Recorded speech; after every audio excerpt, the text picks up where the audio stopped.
All right, to do an LSD like on an F3X, you're gonna need a half or a 50 millimeter crow's foot right here. That's gonna be super tight because there's gonna be Loctite on that. To loosen it, if you're facing the rear of the car, you got to turn it clockwise. Another thing that's kind of tricky is there's a vibration dampener right here. That one, I don't know what E-Torx it is, but I use the 8 millimeter.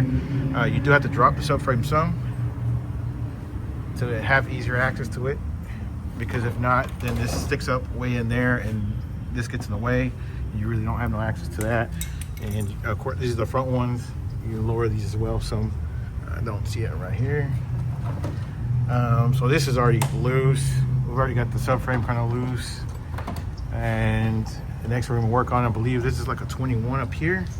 That goes through to this one right here, to the mount. I believe I did this on my 340. I'm doing it right now on my 435.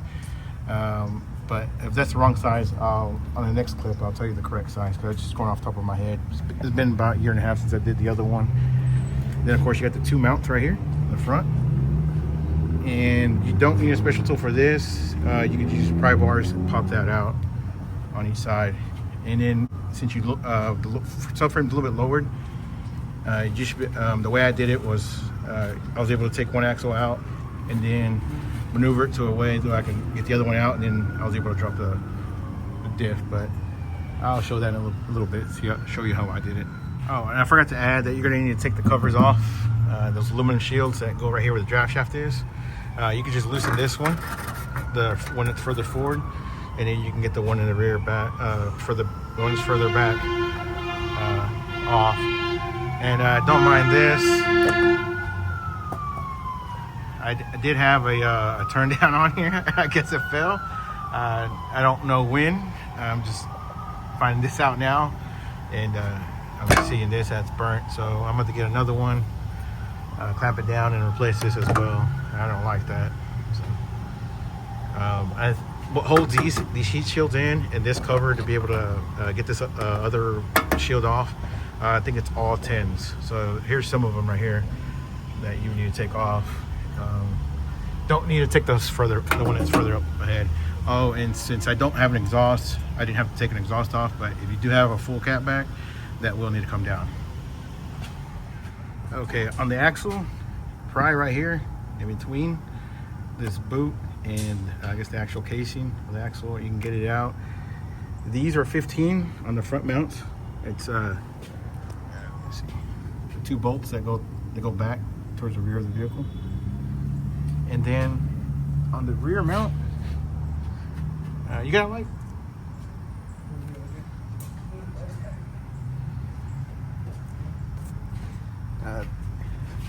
this bolt doesn't have to come out. It don't have to come out. It's not enough room to take it all the way out, but that's fine because it'll clear. And on this other end, right in there, it's another 21. So it's just a long bolt, and then on this side there's a nut. So you use 21 on both sides and loosen that up, and you'll be able to get that out. Now that one of the axles is out, you can just take it out. Of course, you're going to need something to support it. Right now we're on a lift, so we got the little tree right here. But I did already do this on the ground, so you could use a jack to hold it for you. Now that there's no mounting here, you can actually move the diff, and that will be able to give you enough clearance to take the second axle out. You will not be able to take both axles out or pop one out if the mount is fully supported. So you have to bring it down to get one of the axles out, and then you can get the second axle out. Okay, so now you can see how far it's gone down. And I told you, remember I mentioned this one, you don't have to take it out because it doesn't go through. You'll have enough clearance. So you now be able to pull the diff away, and you can be able to take one axle out, and then you can pop the second one out. So now it's just on this tree. The diff is not even supported anymore. And I think that's pretty much it. So that one came out, and then now you have enough room to pop that one out, and you'll be able to swing the diff out. So we don't have it like preferably you would want like something to hold up the axle, but I don't have anything right now, so I'll just hold it up with my hand. I'm going to pop that one out. No, not that. Because you're going to pull it out from the other side.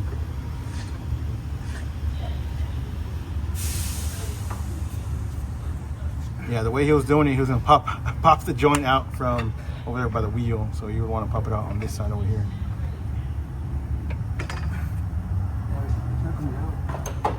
I might have to put my phone down to help him. Give me 1 second.